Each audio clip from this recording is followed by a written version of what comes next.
Assalamualaikum warahmatullahi wabarakatuh. Perkenalkan, nama saya Ega Puspita Dewi Akhirta, NPM 1820606601, semester 7D non-reguler.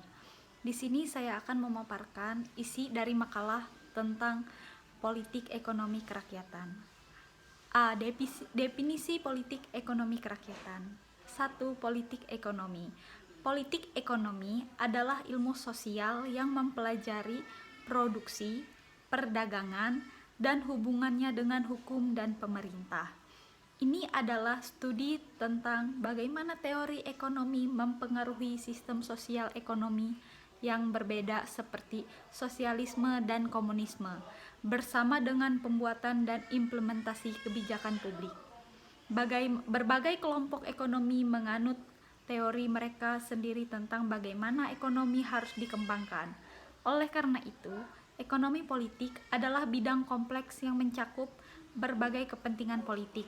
Secara sederhana, politik ekonomi mengacu pada nasihat yang diberikan oleh para ekonom kepada pemerintah, baik tentang kebijakan ekonomi umum atau proposal khusus tertentu yang dibuat oleh politisi.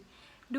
Ekonomi kerakyatan. Suatu negara memiliki hak dalam pemerintahan, termasuk mengatur sumber daya alam dan juga kegiatan ekonomi yang berlangsung di dalamnya. Pengaturan tersebut didasarkan dengan dasar negara juga undang-undang yang berlaku. Salah satu contohnya adalah sistem ekonomi kerakyatan. Ekonomi kerakyatan adalah sistem ekonomi yang pelaksanaannya berdasarkan pada kepentingan serta kemakmuran rakyat. Ekonomi kerakyatan merupakan sistem ekonomi yang diharapkan dapat ditegakkan di Indonesia sehingga didapat manfaat untuk bersama, bukan hanya lagi bagi satu pihak saja.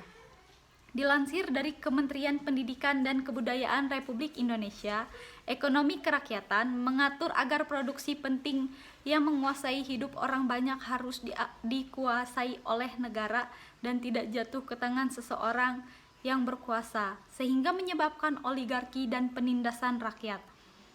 Hal tersebut terkandung dalam Undang-Undang Dasar 1945 Pasal 33 dengan bunyi ayat 3.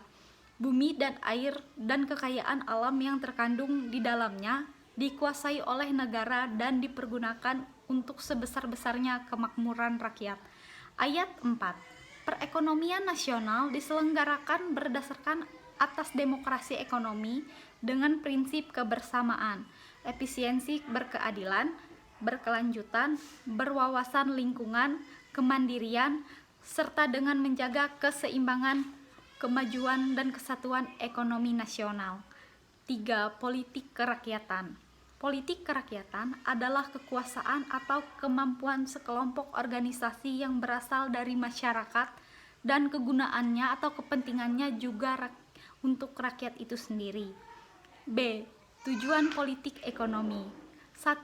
Ekonomi politik dimaksudkan untuk mengungkapkan kondisi di mana produksi atau konsumsi diselenggarakan negara-negara.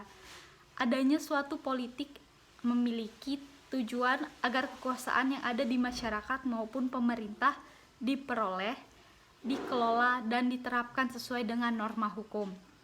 Kedua, adanya politik dapat menciptakan kekuasaan di masyarakat maupun pemerintah yang demokratis.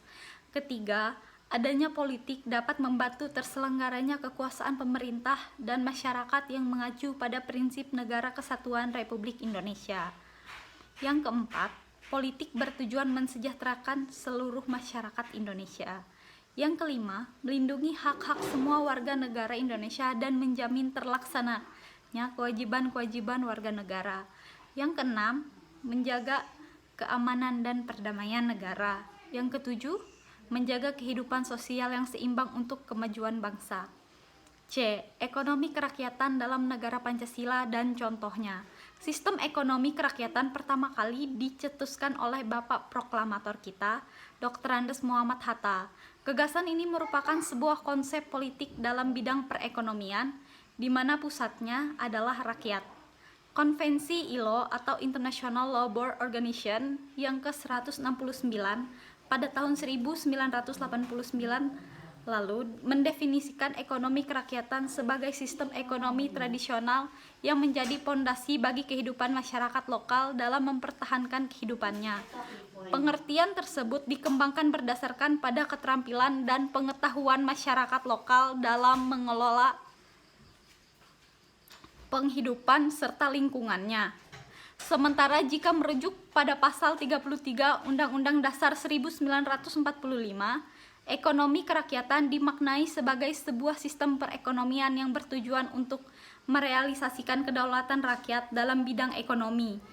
Dari kedua definisi di atas dapat kita tarik kesimpulan bahwa inti dari sistem ekonomi kerakyatan adalah terletak pada tujuan kedaulatan rakyat. Singkatnya, sistem ekonomi kerakyatan adalah suatu sistem perekonomian yang berlandaskan pada ekonomi rakyat sebagai kekuatannya. Ekonomi rakyat sendiri merupakan kegiatan ekonomi yang dikerjakan oleh rakyat dengan pengelolaan berbagai sumber daya ekonomi secara swadaya, tergantung pada apa saja yang dapat mereka usahakan dan kuasai. Aktivitas ekonomi tersebut kemudian diwujudkan dengan munculnya usaha mikro, kecil, dan menengah atau UMKM di 3 sektor, yaitu primer, sekunder, dan tersier. Sektor primer yang digarap UMKM meliputi pertanian, perikanan, dan peternakan. Sementara sektor sekunder meliputi pengolahan pasca panen, industri makanan, juga usaha kerajinan tangan. Terakhir, pada sektor tersier atau UMKM dapat menggarap beragam kegiatan perdagangan dan jasa untuk memenuhi kebutuhan dasar. Ekonomi kerakyatan pada dasarnya sejalan dengan jati diri dan tujuan nasional Indonesia, sehingga sistem ini harus diterapkan menjadi ruh yang menjiwai kebijakan perekonomian nasional kita. Walaupun jika dibandingkan dengan negara-negara lain yang menerapkan sistem ini lebih dahulu, Indonesia termasuk tertinggal. Akan tetapi sejumlah bukti menyatakan bahwa sistem ekonomi kerakyatan telah diterapkan di negara ini. 1. Terwujudnya koperasi.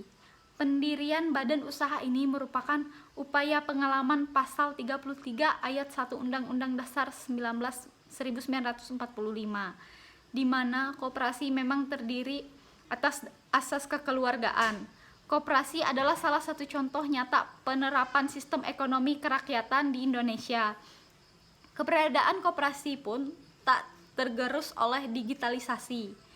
Tak hanya di kota, saat ini koperasi telah merambah ke desa-desa di pelosok Nusantara. Koperasi sebagai basis ekonomi pedesaan pun dapat meningkatkan kesejahteraan masyarakat. Dengan demikian, mereka mampu bertahan saat perekonomian nasional melemah. Yang kedua, banyaknya UMKM. Bukti kedua dari penerapan sistem ekonomi kerakyatan di Indonesia adalah adanya UMKM yang menjamur di tanah air. UMKM merupakan salah satu motor yang aktif menggerakkan perekonomian kita. Motor yang tahan banting dan kuat meski dihantam krisis. Terlebih lagi jika UMKM tersebut menghasilkan kerajinan tangan yang menjadi komoditas unggulan Nusantara. Usaha yang basisnya adalah kreativitas ini bermula dari usaha rumahan. Modal awalnya memang kecil, tetapi mereka kuat bertahan dan mampu berkembang menjadi usaha menengah bahkan besar. Omsetnya pun merangkak naik dari hanya ratusan ribu hingga ratusan juta rupiah setiap bulan. Eksistensi UMKM membuka ruang bagi masyarakat untuk turut berpartisipasi dalam mempercepat laju pertumbuhan ekonomi di tanah air. Selain masyarakatnya yang aktif, di sisi lain pemerintah pun cukup agresif bergerak dan memproduksi kebijakan yang mendukung para pelaku UMKM untuk makin maju dan berkembang.